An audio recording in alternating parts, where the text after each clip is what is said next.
Welcome to the Cambridge Tech Podcast, talking all things technology from the heart of the UK's tech capital.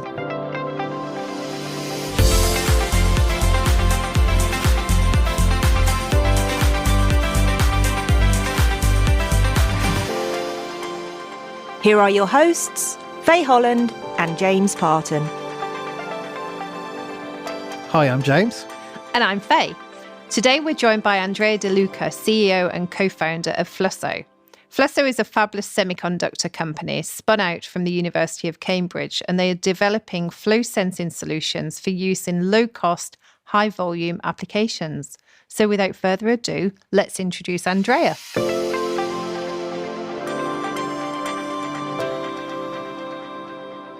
Ciao, Andrea. It's great to have you with us today. Hello, my pleasure. So obviously we're going to talk about Flusso as part of the episode, but what I really want to start with is your journey and the lessons that you have learned. So you recently made the comment that growing a business is like growing a family.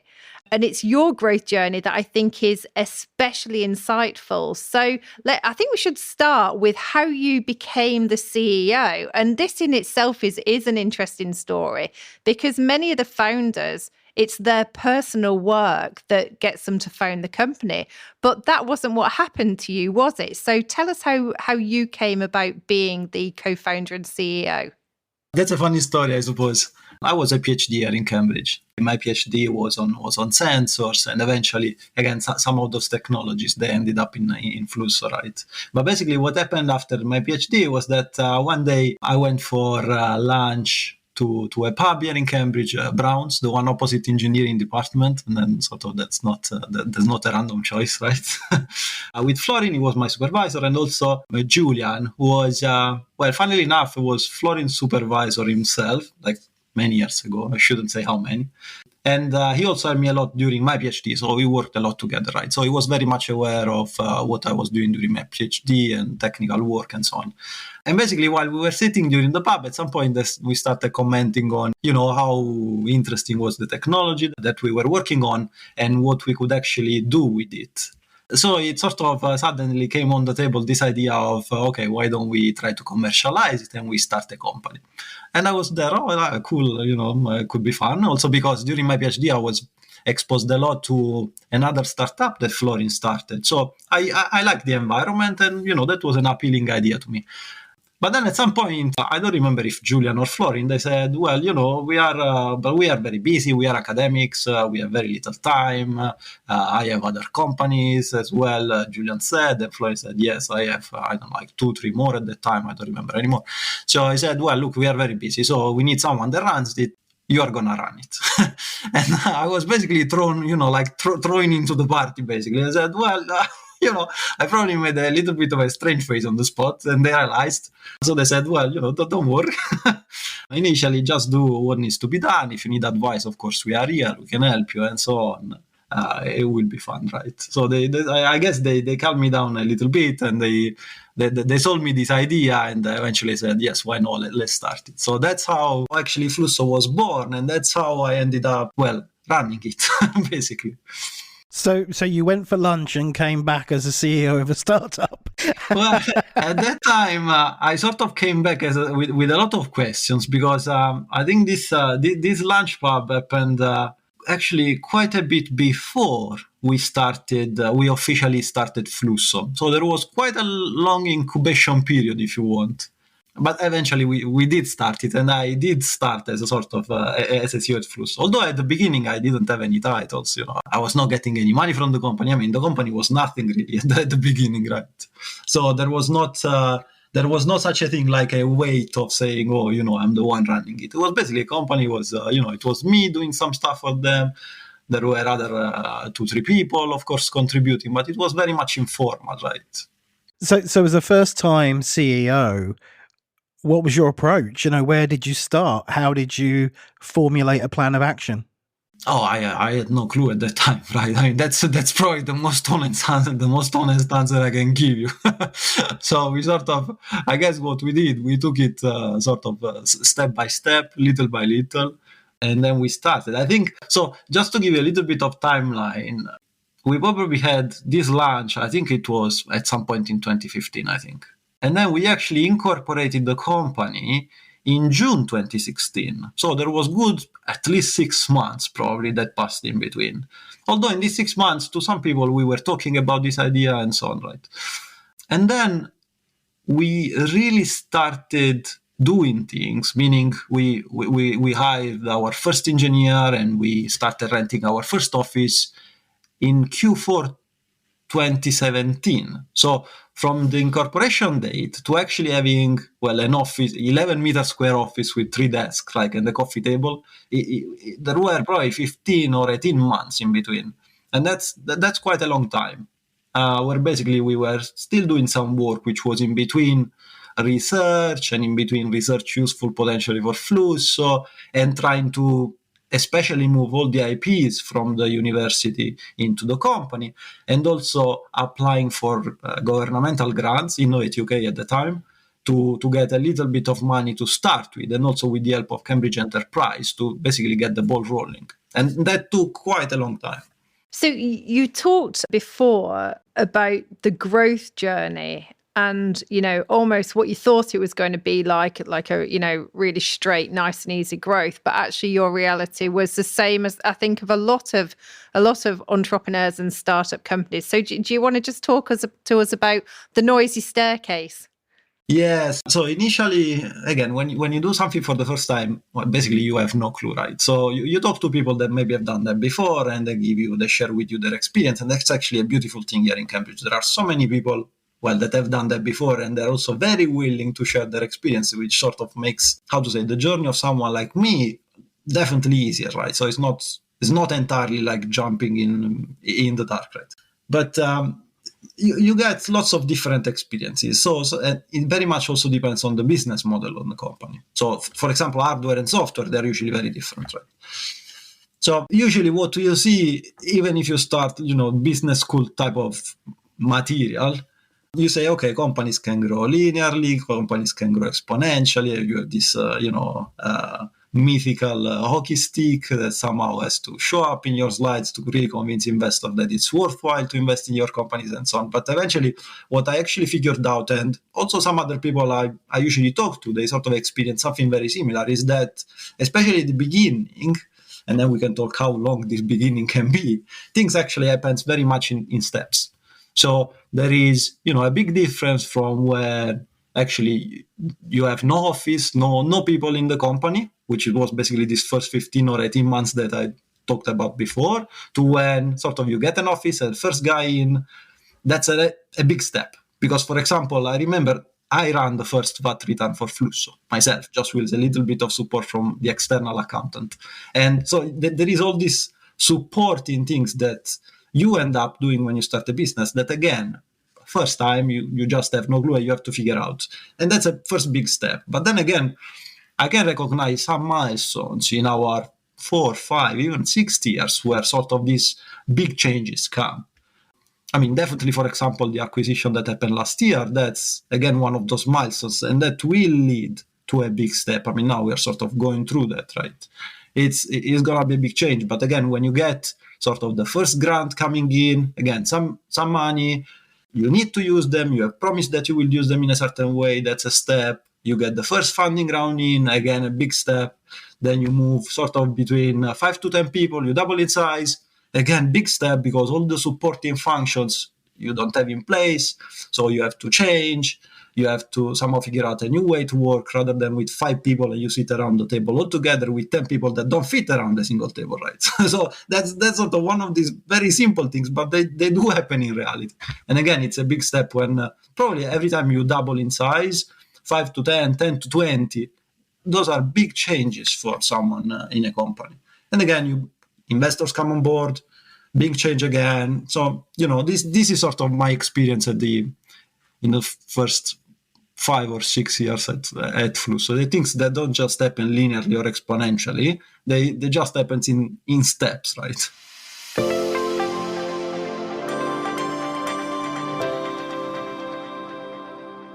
Hot off the press, this week, Cambridge Tech Week announced a new addition to the week's activities with an activity called Innovation Alley. To find out more, we've invited organising committee member Chris Bruce back on to tell us all about it. So, hi, Chris. What is Innovation Alley? Hi, Faye. It's a really exciting opportunity for startups and early stage businesses to showcase what they're about, their technology and their businesses at Cambridge Tech Week. And what are they going to be doing at the event? Is it exhibition? Are they going to be pitching? And who's going to be there? Yeah, well, it's essentially an opportunity to show your wares. So there's an exhibition area on either the 9th or 10th of May, where we've got a row of exhibitors under this Innovation Alley banner. And we'll be encouraging visitors and delegates who could be investors, could be corporates, could be other opinion formers that will be at the conference at the Hinxton Hall to visit the alley and meet the innovators and entrepreneurs. So it's a literal alley as well as a catchy name. Yes, exactly. It's from the auditorium through to the refreshment area, so it's one of the highest footfall parts of Hinxton Hall. It sounds great, and especially if some of these companies, like the early stage companies, are going to be bumping into potential investors. So it's really exciting. So how do people get involved? Apply, and perhaps also I should say, not only is it an exhibition, it's also the chance to be awarded a prize or the runner-up for the Innovation Alley Award, which will be judged by a selection of independent judges. And we'll, of course, be giving publicity to those that are shortlisted and the winners. So there's something in that for the participants. To apply, go and see our website, cambridgetechweek.co.uk, and all the details are in there to show how to apply. That's brilliant. Thanks, Chris. I'm sure it will be of interest to many of the companies who are early in the tech journey. It'll be definitely interesting to see who makes the final alley as well. So as Chris says, listeners will find links for more information on both our social channels and those of Cambridge Tech Week. And you can also follow the hashtag CTW23. Thanks, Chris, and we'll have you again on soon, I'm sure. Thank you, Faye. Just to say, applications got to be in by the 14th of March, and there are only 20 slots. So please get your applications in quickly and give a chance to show what Cambridge has to offer. In other news, Fetch AI in Cambridge and German giant Bosch have joined forces to launch a new foundation to fuel industrial adoption of software agents, artificial intelligence, and Web3 technology. Over the next 3 years, the Fetch AI Foundation says it will inject up to $100 million into a grant program for the development and application of those technologies. Cambridge-based Amadeus Capital Partners are flexing their international muscle by unveiling an $80 million fund with Apex Ventures in Vienna. They will support deep tech early-stage startups, mainly in the Dutch area, which comprises of Germany, Austria, and Switzerland. The aptly named Amadeus Apex Technology Fund has had its first close of 28 million euros and has made its first investment in German space tech company Okapi Orbits. In other funding news, R&D Innovation Capital, based in London and Cambridge, has announced it's scaling its investment team. The deep tech backer has just closed a large successor fund, although specific details are not yet being revealed. And now back to our episode with Andrea De Luca.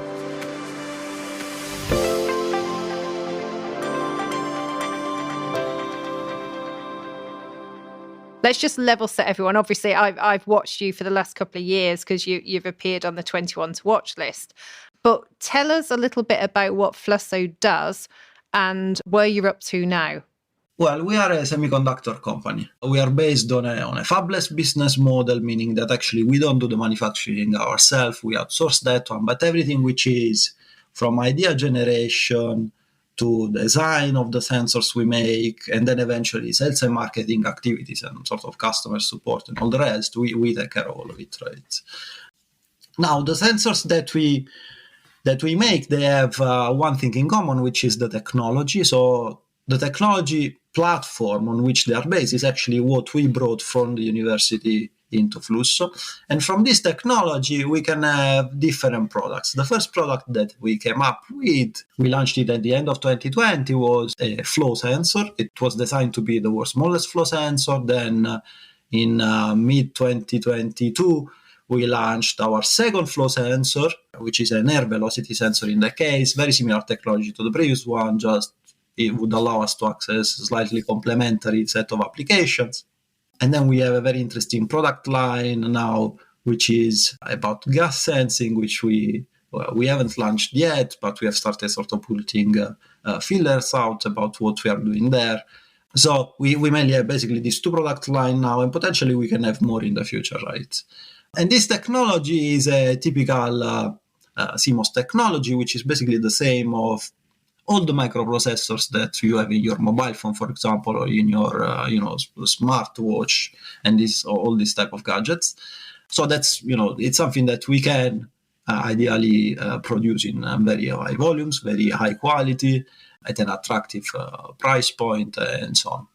So the platform, what kind of functionality does that provide? Is that like device management and program logic and all those kinds of things? No, I'm talking about a hardware platform. So it's basically a set of processes and materials that allow us to make some specific sensors. So that's really the hardware part of our products. Then, of course, we have also a more firmware and more sort of software part of the product itself, which we do sell to our customers as well. And that's the soft part of our product offering, which allows basically our customer to use the hardware.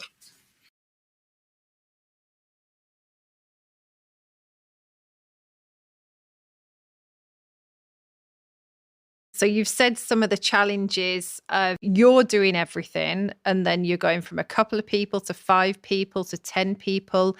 How did you do this? Because you were thrown into this job. How did you actually build a team, manage a team? And did you have to change your own personal style at all as well as the business evolved? Yeah, the short answer to your last question is yes. I mean, the business was changing. I guess in time I also changed quite a bit with it. But Flori, my supervisor, he had done this before, right? So he could advise a lot on this first step, how to think, what was the right things, what has worked in the past and what not. So again, that was a fantastic source of knowledge, if you want, or of experience, right? But initially, it's difficult because you do start that, well, you're basically maybe the only one or the one of 3 people in a company. So somehow the work needs to be done. This work is very broad because it covers technical aspects, commercial aspects, all the supporting functions that you can imagine there are in a decent sized company. But you end up doing what you need to do. But you're also lucky because the company is very small. So actually each of the tasks, it's actually very small in size. So, you can learn with something very simple. And then as the company grows, of course, that specific task increases in complexity. But that's exactly the point where you either realize that it's something that you don't like doing or that you're very poor at it. And you basically bring someone in that can do that better and also allows yourself to actually spend your time in adding value where you can actually add more value. So at some point, you just have to make this call of, okay, what of things that you want to keep doing and things that really that doesn't make sense for you to keep doing, and just bring someone in with that specific set of skills. And then you just repeat this process every time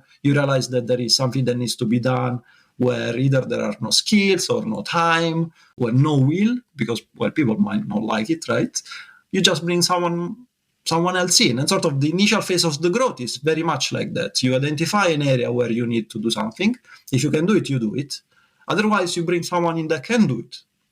So that's how increasing the team size, that's how sort of it works. Now, I'm not sure if it's, probably the best or more efficient way, but that's what I experienced with Flusso. I'm interested to just go back. I mean, like many of our guests on the show, you've got this connection to the university, but also you've also got this relationship with Warwick as well, which is, different. So it might be interesting to get your experience of working with 2 universities. I mean, you had to transfer IP, so it'd be good to understand that process. Was Cambridge Enterprise involved in that process? Yes. So, well, with Warwick, let me start saying that I didn't, apart knowing very well Julian, and he's an academic at Warwick, I didn't have to deal with Warwick much, actually. Very close to zero, actually. Because we were lucky that the IPs that we needed, they were at the University of Cambridge. Well, actually in Cambridge Enterprise, some of them, and some we started the patent application, Florin and I, and we were part of Cambridge University. So again, Cambridge Enterprise helped us through that process. So the fact that there was only one university involved, that made things easier, I suppose. But again, when I say easy, well, still it's not very easy because these things tend to have a level of complexity which is there. And again, in that case, I was lucky because Florin had done that before. So at some point, I clearly remember the initial meetings. I had very little clue of what they were talking about. So again, it was very, very sharp sort of learning curve for me there. And it took us quite a while because I told you it took us probably 15 to 18 months to actually start from saying, okay, this is the company incorporated. Okay, this is where we can hire our first engineer, and all the IPs at that time were already in Flusso. So it took quite a while. There were some negotiation that needed to be done. There was a lot of paperwork associated to that and so on. But it's good that Cambridge Enterprise is there because at least they are very helpful and they can help you also in this pot of money that you can use to start the company and the IPs. So they help you also going through the process of filing the initial applications and so on. So that's incredibly helpful. I mean, I think you've been very open about how the Cambridge ecosystem has supported you. We have a number of students and researchers that are either started companies or are thinking about starting companies listening to the show. What would you explain to them in terms of the support you got from the ecosystem? How important was being a first-time CEO within Cambridge? How important was that support infrastructure to you? Well, probably I would say that, regardless if you are the CEO or the CTO or whichever other role within the company, if you are part of the founding team, you get a very strong support literally for everyone. So initially, again, I didn't know how things were working in Cambridge from this point of view. So everyone was telling me, here it's easy. There are many, many people that can help you and advise you, and they can open doors for you and share their experiences. So initially I was like, okay, but what can they know about actually what we want to do at Flusso? So I was, very naive from that point of view. Then eventually I realized that, especially at the beginning, there are so many points in common that this company have that actually even someone that did, I don't know, something in biomedical field, right? Completely different from electronics. It can actually help you a lot in this initial phase. So that's one side of it. And all these people are from sort of in any environment you can think of. There are many at the university. There are many in Cambridge Enterprise. There is a group of investors and angels that can support you a lot. Again, not only from the financial point of view, but in terms of experience and what to do, how to deal with problems. They can work as, sounding boards for all sorts of topics. That's very, very powerful because sharing sort of this knowledge is an incredibly efficient way to actually jumpstart or kickstart a company, right? So you are never starting really from zero, but you always have a sort of initial set of notions or things that can work and don't work. So that's very good, right? Because it can bring you quite a lot of advantage in going through this initial phase, but then eventually also later on when you scale up, right? Because again, then sort of challenges will be different, but definitely there is someone that knows someone else if that someone cannot help you.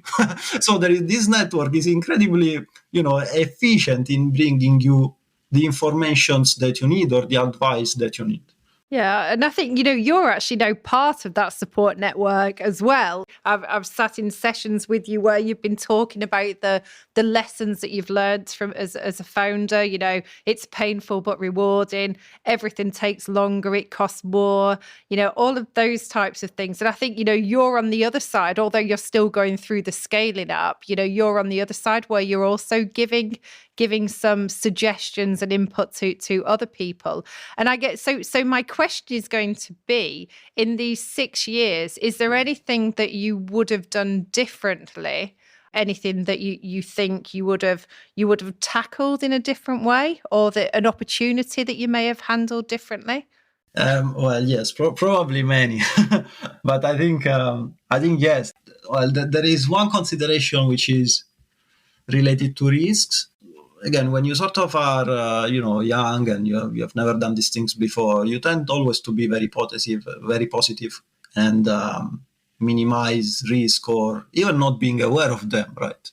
So probably being a little bit more proactive in going through sort of what is called the risk analysis and so on, and really paying attention to what might come your way. I think that's something that I have learned in time. I still have lots to learn about that and how to actually take full advantage of this type of thinking process. But bringing this type of thinking in at an earlier stage, I think can be very advantageous. And I have not done that at that time, right? Even now, probably I do in a little way because I'm naive and positive, right? But that's, that's also part of the personality. But that's very important.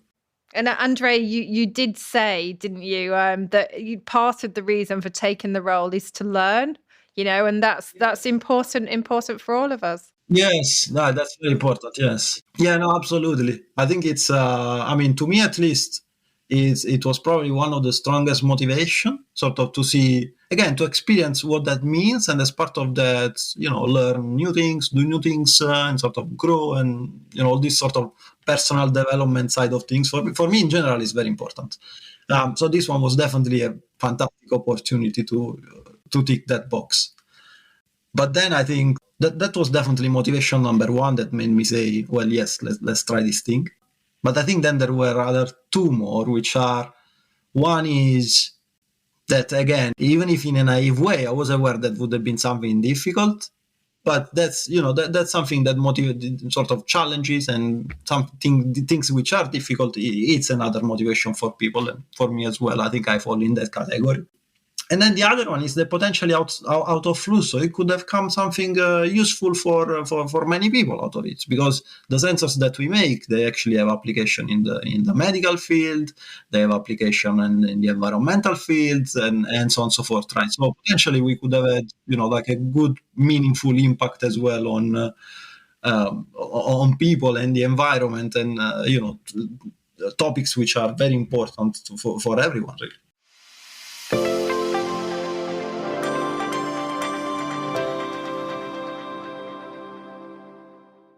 If you are a startup looking to grow in Cambridge, the Bradfield Centre offers a range of flexible membership packages which put you in control of your office and home working mix.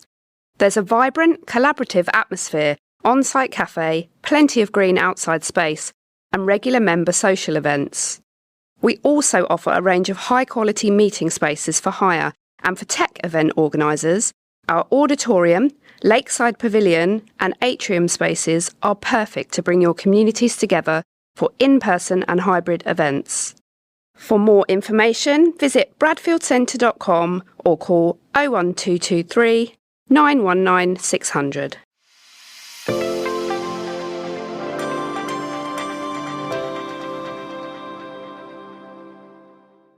So as we kind of draw the conversation to a close, we won't ask you to reveal anything commercially sensitive, of course, but you've had the acquisition from private equity, which was obviously a really significant milestone, and congratulations. What does the future hold? Well, that's an interesting thing. Well, the biggest change that happened last year is that basically suddenly we moved from being just sort of Flusso startup in Cambridge to be part of actually entities which have a global footprint. So you start dealing with people in other countries, in other continents. Suddenly there is this size that you are part of, which again you try not to affect too much how you do things, but it's inevitable that it will do. So again, that's a source of big change. But in general, again, what it comes sort of with being part of something bigger is also the advantages / disadvantages as well, if you want, of having at hand way more resources that we had before. So that one, of course, is very important because we can accelerate product developments, we can accelerate commercial engagements and everything else, right?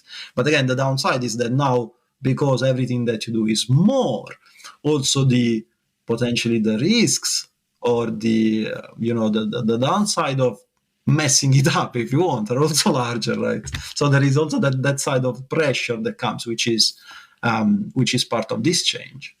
But in general, I think it's something that I was looking forward to see and experience how it really means to be part of a large corporation now, right?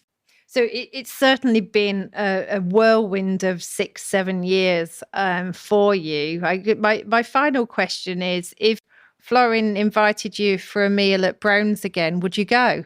Yeah, I think we have been in Browns many times since then, and I always said yes. So yeah, no, I think if I had to sort of go back and say again, well, would I do it again? I would probably say yes, because it's been challenging, it's been painful, and everything else that comes with it. But it's also be very, very exciting.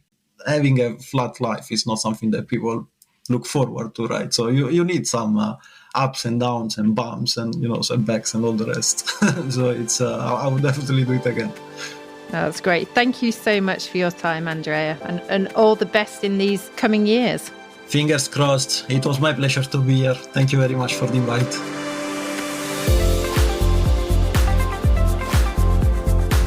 Today's show was produced by Carl Homer of Cambridge TV and supported by our media partner, Business Weekly. The Cambridge Tech Podcast is available on all major podcast platforms and on cambridgetechpodcast.com.